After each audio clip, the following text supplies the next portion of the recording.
नमस्कार, सुबह के 10 बजने को है, वक्त हो चला है अपना बिहार का। मैं हूं शुभे मिश्रा, आपके साथ बुलेटिन की शुरुआत इस वक्त की बड़ी खबर के साथ करेंगे। दानापुर से बड़ी खबर आ रही है। पुलिस और अपराधियों में मुठभेड़ हुई। अपराधियों ने पुलिस पर गोलीबारी की बात कही है। 2 अपराधी को गोली लग गई और दोनों अपराधियों की इलाज के दौरान मौत हो गई। गोली लगने से एक दारोगा जख्मी हो गया। दारोगा विवेक की हालत गंभीर बताई जा रही है। अपराधियों का पीछा करने के दौरान ये मुठभेड़ हुई। दानापुर से ये बड़ी खबर आपको बता रहे हैं। एक्सक्लूसिव तस्वीरें आपकी टीवी स्क्रीन पर है। पुलिस और अपराधियों के बीच मुठभेड़ हुई और दोनों तरफ से फायरिंग हुई है, जिसकी तस्दीक ये घेरे में नजर आ रहे चिन्ह आपको कर रहे होंगे। और ये देखिए, गोलियां जो है वो वहां पर अभी भी रखी हुई है और एक्सक्लूसिव तस्वीरें हम आपको दिखा रहे हैं। पुलिस और अपराधियों के बीच ये मुठभेड़ हुई है। दानापुर से ये खबर आपको बता रहे हैं, जहां दोनों तरफ से फायरिंग हुई, पुलिस की तरफ से भी और अपराधियों की तरफ से भी। आपको बता दें कि अपराधियों का पीछा करने के दौरान ये मुठभेड़ हुई है और इसी मुठभेड़ में गोलियां चलाई गई। तस्वीरें आपकी टीवी स्क्रीन पर। सूचना प्राप्त हुई कि ये लोग फुलवारी शरीफ थाना अंतर्गत हिंदनी गांव में कुछ घटना करने के लिए लोग आ रहे हैं। इसका गिरफ्तारी के लिए जो स्पेशल टीम जो है उसमें कई थानाध्यक्ष शामिल थे। वो लोग तुरंत अपना टीम बना के इन लोगों को गिरफ्तारी के लिए हिंदनी गांव में पहुंचे हैं। और जब तक ये लोग पहुंचे, उन लोग जो अभियुक्त लोग हैं 8-10 के लगभग लोग थे उस क्रिमिनल गैंग में, वो लोग फायरिंग किया गया, जिसपे पुलिस का एक सब इंस्पेक्टर को गोली लगी थी। उसका इलाज अभी एम्स में चल रहा है। और वार्निंग देने के बाद पुलिस द्वारा इसका जवाब भी फायरिंग किया था। इस पे 2 क्रिमिनल को गोली लगा था, जिसको पीएचसी में इलाज के लिए लेकर गए थे। अभी पीएचसी में उन लोगों को मृत घोषित कर दिया गया है। फुलवारी शरीफ के हिंदूनी में पुलिस और अपराधियों के बीच गंभीर मुठभेड़ हुआ है, जिसमें एक एसआई जो गौरी चक के रहने वाले हैं विवेक, उन्हें गोली लगी है और एम्स अस्पताल में जिंदगी और मौत से जूझ रहे हैं। वहीं अपराधियों को भी गोली लगने की बात कही जा रही है। फिलहाल यहीं पे वो स्पॉट है जहां पर जो है इनकाउंटर की घटना हुई है और इसमें जो है गोली चली है और अपराधियों और पुलिस के बीच में मुठभेड़ हुई है। आप तस्वीरों में भी देख सकते हैं कि किस तरह से अपराधी लैस थे। लगभग 6 की संख्या में अपराधी थे और जिसमें से 2 अपराधियों को पुलिस ने पकड़ा है। और ये देख लीजिए, उनके पास जो है पिस्टल थी और लगातार पुलिस पर गोली बरसा रहे थे, तो पुलिस ने भी इनकाउंटर गोलियां बरसाई है। और उसमें जो है पुलिस के एसआई जो विवेक कुमार हैं, वो दरोगा हैं, 19 बैच के, उन्हें गोली लगी है। और यही स्पॉट है जहां पर जो है गोलियां चल रही थी और अपराधी गोली बरसा रहे थे। पुलिस उन्हें पकड़ने की कोशिश कर रही थी, लेकिन अपराधी गोली बरसा रहे थे, तो पुलिस को भी जवाबी फायरिंग करनी पड़ी और इस दौरान जो है अपराधियों को भी गोली लगने की बात आई है। गोली लगने के बाद अपराधियों को पुलिस ने पकड़ा और उन्हें भी जो है इलाज के लिए भेजा है। लेकिन अभी ये कंफर्म नहीं किया गया है कि पुलिस जब यहाँ पहुंची थी तो अपराधी कितने की संख्या में थे। फिलहाल 6 की संख्या में बताया जा रहा है अपराधियों की संख्या, जिसमें से 2 को हिरासत में लिया गया है और वो घायल हैं और उन्हें इलाज के लिए भेजा गया है। उनकी भी हालत गंभीर है और वो भी जीवन और मौत से जूझ रहे हैं। अपराधियों और पुलिस के बीच ये बड़ी वारदात हिंदूनी में हुई है, जो फुलवारी शरीफ थाना क्षेत्र में पड़ता है। और ये अपराधी बताए जाते हैं कि नालंदा के थे और लूट कांड को अंजाम देने के लिए आए थे और पुलिस को सूचना मिली थी कि ये लूट को अंजाम देने आए थे। तो पुलिस इनका जो है पीछा की और इन्हें पकड़ने की कोशिश की। उसी दौरान ये घटना घटी है। फुलवारी शरीफ से न्यूज़ 18 के लिए अमरजीत शर्मा। और इस पूरी खबर के अधिक जानकारी के साथ न्यूज़ 18 संवाददाता दानापुर से अमरजीत शर्मा हमारे साथ फोन लाइन पर हैं। अमरजीत, इस पूरे मामले को लेकर क्या कुछ जानकारी है? कोई नई अपडेट आपके पास?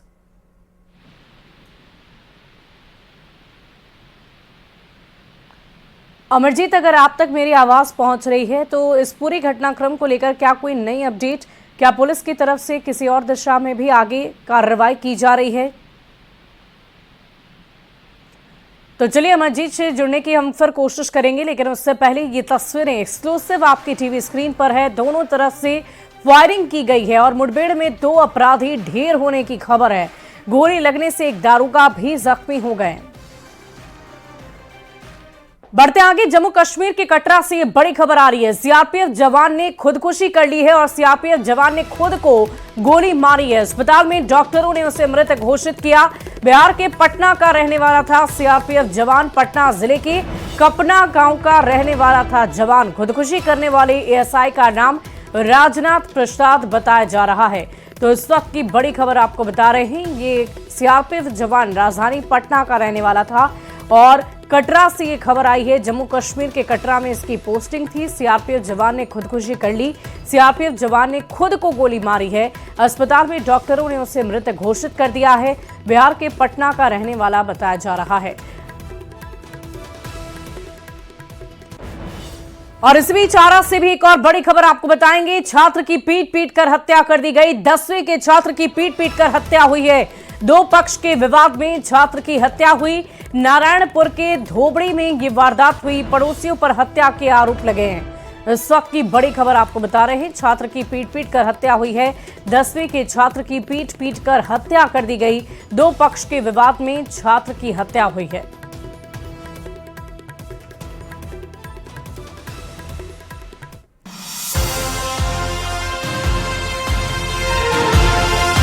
पहले कहाँ उतना बढ़िया दिखती थी, अब आजकल कितना बढ़िया रखती है।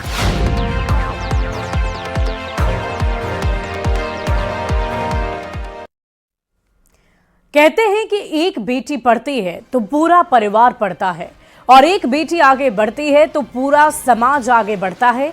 और इस बात को अगर किसी ने सबसे पहले समझा है तो वो है बिहार की नीतीश सरकार।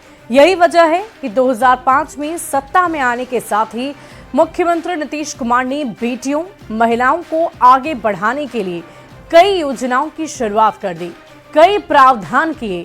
और जब महिलाओं की स्थिति सुधरी है तो सीएम तारीफ भी कर रहे हैं, जिस पर आधी आबादी को बढ़ाने के नीतीश कुमार के काम पर विपक्ष सवाल भी उठाता रहा है। लेकिन सरकार का ये कहना है कि महिलाओं के लिए किया काम तो क्यों ना ले उनका नाम।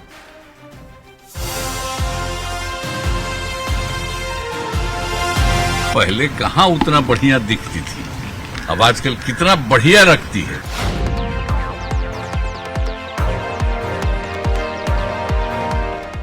दरअसल बिहार के मुख्यमंत्री नीतीश कुमार इन दिनों प्रगति यात्रा पर हैं और इस दौरान नीतीश कुमार जहां भी जा रहे हैं वो महिलाओं के उत्थान की बात कर रहे हैं, उनको आगे बढ़ाने के लिए किए गए काम की चर्चा कर रहे हैं। चाहे वो जीविका दीदी योजना हो, स्वयं सहायता समूह हो, निकाय चुनाव में आरक्षण का लाभ हो, शिक्षा के क्षेत्र में लड़कियों को बढ़ावा देना हो या फिर सरकारी नौकरियों में आरक्षण की बात हो, इन सभी ने बिहार में समाज की सूरत बदल दी है। नीतीश कुमार जब भी जीविका दीदियों से संवाद करते हैं, उनकी मेहनत, आत्मनिर्भर बनने और बात करने के तरीके से काफी प्रभावित हो रहे हैं।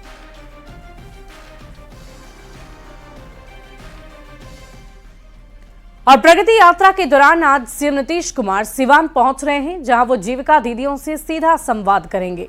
तो सीएम की महिलाओं के लिए योजना और काम को लेकर क्या कहती हैं सिवान की महिलाएं, जरा आप भी सुनिए। जीविकोपार्जन योजना के लाभार्थी हूँ। भैया, जीविका में आने से पहले हमारा स्थिति बहुत ही खराब था, जबकि मेरे पति फेफड़े के बीमारी के वजह से जूझ रहे थे। उनसे कोई काम धंधा नहीं होता था, कुछ भी नहीं करते थे। ऐसे में हमारा परिवार चलाना बहुत ही मुश्किल था। मैं आस पड़ोस में जाकर कुछ काम धंधा करती थी तो वहाँ से कुछ पैसा या अनाज मिलता था, उसी से हमारा जीवन यापन होता था। अब हमें स्वतः जीविकोपार्जन योजना द्वारा तारा भी से किराना का दुकान मिला है, जिसे मैं चलाती हूँ और अपना जीवन यापन करती हूँ। संजीता देवी। जीविका में से हम 80,000 रुपया लेके एगो गाय एगो भैंस किनी आ वही से अपन घर गृहस्थी चलावे लगनी। ओकरा बाद हम फिर 2 लड़की बालो तो पूर्वी चंपारण बागहा में जाके ट्रेनिंग लेहल लो नर्स के। ओकरा बाद में एगो लड़की हमर गइल बड़ी चेन्नई में जॉब करतारी, एगो लड़की बंगलोर में जॉब करतारी। जितना समाज में आकर हमें बोलने का और उठने बैठने का मौका मिला है, समाज के लोग या घर के लोग हमें तो समाज से डरना सिखाए, लेकिन नीतीश भैया का देन है कि हमें इन्होंने समाज से लड़ना सिखाया। जय जीविका जय बिहार। बहुत फायदा मिलता है और हम उसी पैसा से हमको जो मिलता है उसे अपना बच्चों को पढ़ाते हैं, हमें उसे आमदनी होता है, हम अच्छे से अब बच्चों को पढ़ा रहे हैं। नीतीश भैया के जो भी काम महिलाओं लोग के लिए कर रहे हैं वो बहुत अच्छा कर रहे हैं। हम अपने घर में किचन गार्डन लगाए हैं। किचन गार्डन से हम लोग को ये फायदा होता है कि हम लोग को ताजा सब्जी खाने को मिलता है और उसमें से कुछ बाजार में बेच कर हम लोग का उससे आमदनी भी चलता है। और मुख्यमंत्री नीतीश कुमार ने प्रगति यात्रा के दूसरे चरण की शुरुआत गोपालगंज से की थी, जहां उन्होंने जीविका दीदियों से संवाद कर उनके काम को भी समझा था। सरकारी योजनाओं का लाभ उठाकर महिलाएं कैसे आगे बढ़ रही है और आत्मनिर्भर बन रही है, सुनिए महिलाओं की ही जुबानी। महिलाएं क्या सोचती हैं ये जानने के लिए आज हम पहुंचे हैं गोपालगंज में। काफ़ी सारी महिलाएं हमारे साथ मौजूद हैं, इन महिलाओं से ही बात करते हैं। मुख्यमंत्री कह रहे हैं कि महिलाओं के लिए हमने काफ़ी काम किया है, आप लोग कितना संतुष्ट हैं? हम लोग मतलब महिलाएं पहले घर में रहती थी, पढ़ाई करने नहीं जा सकती थी, बेटियां बाहर नहीं जा सकती थी, लेकिन आजकल क्या है कि अलग अलग योजनाएं चल रही हैं जिसके वजह से लड़कियों को पढ़ने के लिए सुविधा मिली। मान लीजिए कि जो कम पढ़ा लिखा उसके लिए भी सुविधा है, हर चीज का सुविधा है। लेडीज लोग के लिए तो बहुत सुविधा दिए हैं, सब क्या कहीं बहुत अच्छा है। सब जो कह रहे हैं काफी काम किए हैं जी, काफी। क्या नाम है आपका? महिलाएं हैं वो मुख्यमंत्री नीतीश कुमार के कार्यों से काफी संतुष्ट नजर आ रही हैं। गोविंद कुमार, न्यूज़ 18 गोपालगंज।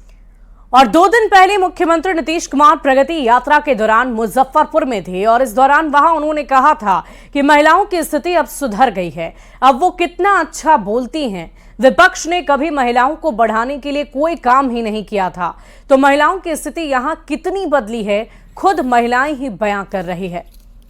नीतीश कुमार लगातार प्रगति यात्रा पे हैं और जहां भी जा रहे हैं वह बस एक ही बात कहते हैं कि उन्होंने महिलाओं के लिए काफी काम किया है। तो ऐसे में हम मुजफ्फरपुर में हैं और मुजफ्फरपुर की महिलाओं से बात करेंगे कि आखिर सीएम नीतीश को महिलाएं इतना पसंद क्यों करती है, उन्होंने क्या काम किया है। तमाम महिलाएं हैं। क्या नाम हुआ? पिंकी कुमारी। सीएम नीतीश ने महिलाओं के लिए क्या किया? शराबबंदी कराया, जीविका खुलवाया।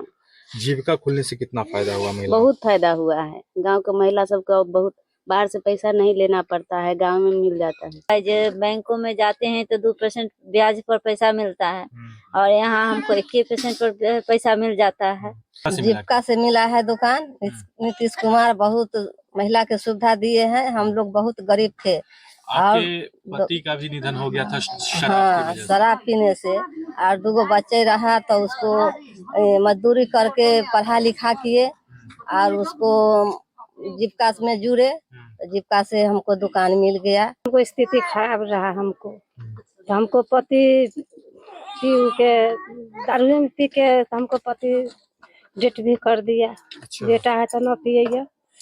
हमरा है कि खिचड़ी में नौकरी लाग गई तब बच्चा के हम बहुत हमको दिक्कत हो रहा है। रात खाए तो दिन झक के दिन खाता, रात झक इधर उधर पैसा के लिए भटकता था, गरीबी से दूर हुआ और घर घर जाने के लिए नहीं होता है, अपना जीविका में ले दे करके चलाते है। स्कूल में बच्चे सब खाना पीना बहुत मिलता है, साइकिल भी मिला है और दारू बंदी भी बंद करवा दी। जब से आया है जीविका तब से हम गरीब लोग के लिए बहुत अच्छा साधन मिला है। पहले इधर उधर से इतना सारा पैसा लेना पड़ता था, ब्याज नहीं चुका पाते थे। सीएम नीतीश जो दावा करते हैं कि महिलाओं की स्थिति बदली है, वह स्थानीय स्तर पर वाकई में बदलती हुई तस्वीर दिख रही है।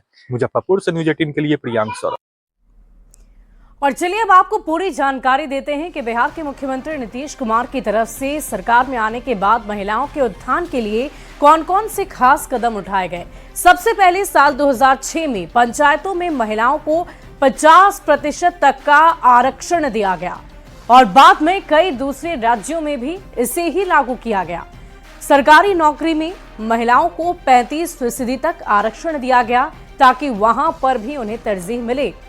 इसके बाद 1ली से 8वीं तक के स्कूलों में 50% आरक्षण दिया गया, यानी कि शैक्षणिक संस्थानों में भी महिलाओं का उत्थान रहे, उनका विकास हो, इसका खास ख्याल रखते हुए 1ली से 8वीं तक के स्कूलों में 50% आरक्षण शिक्षिकाओं के लिए दिया गया।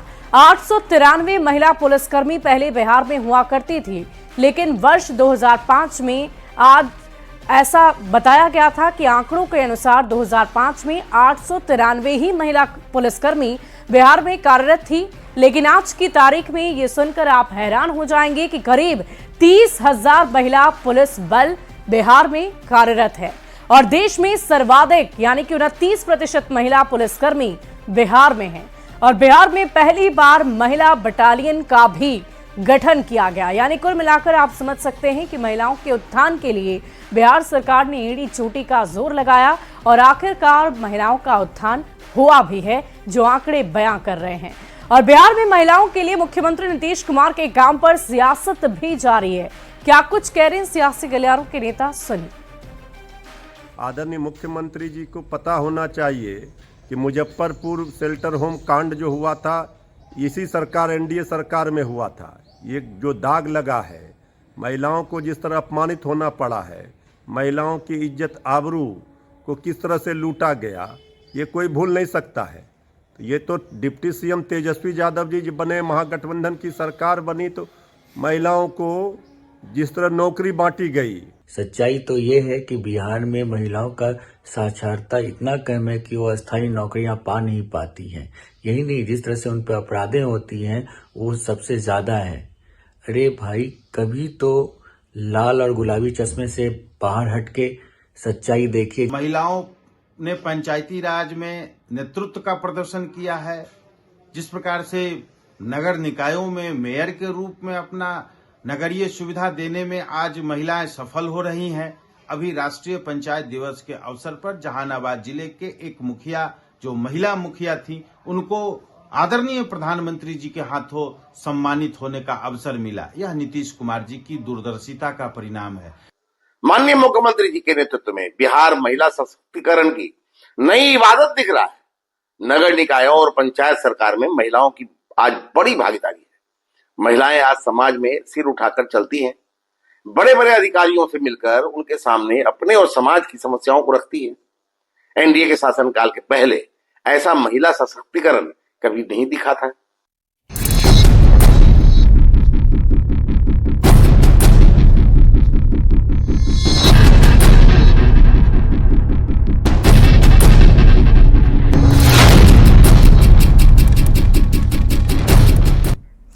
बढ़ते अन्य खबर की ओर, ठंड और कुहासे ने बिहार में लोगों की मुश्किलों को बढ़ा दिया है। तापमान में लगातार गिरावट दर्ज की जा रही है। ट्रेन 8 से 10 घंटे की देरी से चल रही है, तो दूसरी ओर हवाई जहाज की उड़ान पर भी इसका काफी असर पड़ा है। कड़ाके की ठंड और कुहासे ने लोगों की मुश्किलें बढ़ा दी है। राजधानी पटना की हम तस्वीर दिखा रहे हैं। सुबह का वक्त है और देख लीजिए इस समय जो धुंध है वो साफ तौर पर बता रहा है कि कितनी चुनौतियां हैं लोगों को। सुबह में यदि आप घर से निकलते हैं तो गाड़ियों के हेडलाइट जलाने पड़ रहे हैं। दूसरी ओर ठंड भी इतनी अधिक है कि लोग चाह करके भी घरों से नहीं निकल पा रहे हैं। और सबसे बड़ी बात है कि इसका असर जो है वो ट्रेन और हवाई जहाज पर पड़ता दिखाई दे रहा है, क्योंकि राजधानी जैसी ट्रेनें जो हैं वो 8 से 10 घंटा देर चल रही हैं। हवाई जहाज उड़ान नहीं भर पा रहा। तो ऐसी परिस्थिति में कहा जा सकता है कि इस ठंड से लोगों की चुनौतियां बढ़ गई हैं। हालांकि पछुआ हवा नहीं चलने के कारण थोड़ी राहत जरूर लोगों को मिली है। कुछ लोग हैं जो मॉर्निंग वॉक करते हैं सुबह सुबह में, इन लोगों से हम बात करते हैं। काफी ठंड है, सुबह में निकले होंगे, काफी तैयारी के साथ निकलना पड़ा होगा। सबसे पहले तो गुड मॉर्निंग आपको।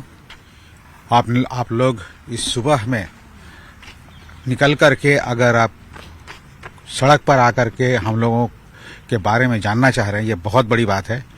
और चूंकि स्वास्थ्य एक ऐसा चीज है कि अब हम सभी समझते हैं कि अगर स्वास्थ्य आपका अच्छा है तो इससे बड़ा कुछ नहीं है, स्वास्थ्य से बड़ा धन कुछ नहीं होता।